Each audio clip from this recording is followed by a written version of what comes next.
Jeshi la Polisi mkoa wa Mbeya linapenda kutoa taarifa ya matukio matano, yote ni ya kujeruhi yaliyoripotiwa kutokea katika jiji la Mbeya, wilaya ya Chunya, Kyela na Rungwe, ambapo wananchi katika maeneo haya wameweza kujichukulia sheria mkononi na kuwajeruhi watu watano kwa tuhuma zinazosadikika kwamba wamejihusisha na vitendo vya kushirikina kwa kuwagusa watu kisha kupoteza sehemu zao za siri. Matukio hayo yametokea kwa nyakati tofauti kati ya tarehe 3 mwezi wa 4 mwaka 2026 na tarehe 4 mwezi wa 4 mwaka 2026 kama ifuatavyo. Kwa wilaya ya Mbeya, kwa maana ya jijini Mbeya, yametokea matukio mawili. Tukio moja limetokea katika mtaa wa Maendeleo jijini Mbeya na lingine limetokea huko eneo la Kabwe jijini Mbeya. Na kwa wilaya ya Chunya limetokea tukio moja, na kwa wilaya ya Rungwe limetokea tukio moja huko eneo la Double J, na lingine limetokea huko Rubwe wilayani Rungwe.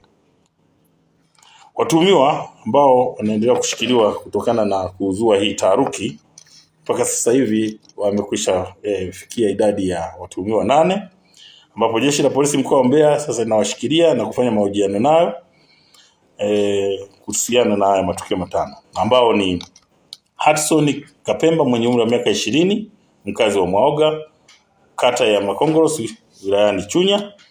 Mwingine ni Ismail Ramadhani miaka 42, mkazi wa Shewa jijini Mbeya. Mwingine ni Kennedy Simtengu miaka 35, mkazi wa Nkuyu.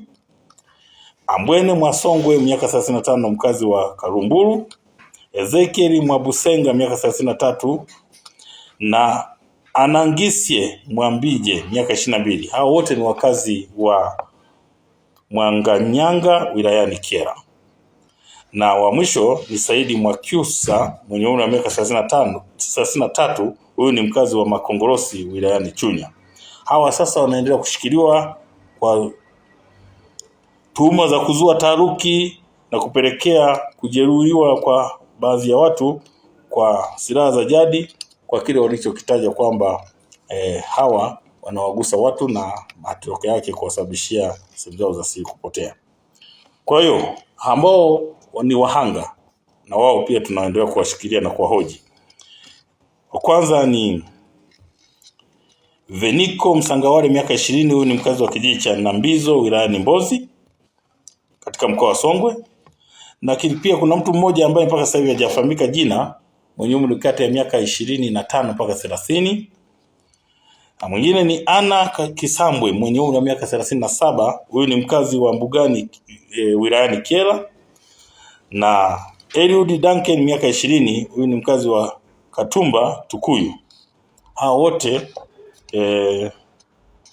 ni watuhumiwa kwa sasa hivi kwa sababu wamezua taharuki ya kwamba sehemu zao za siri wanashikiliwa kwa kujihusisha sasa na vitendo hivi vya kuwagusa watu na kuwapotezea sehemu zao za siri.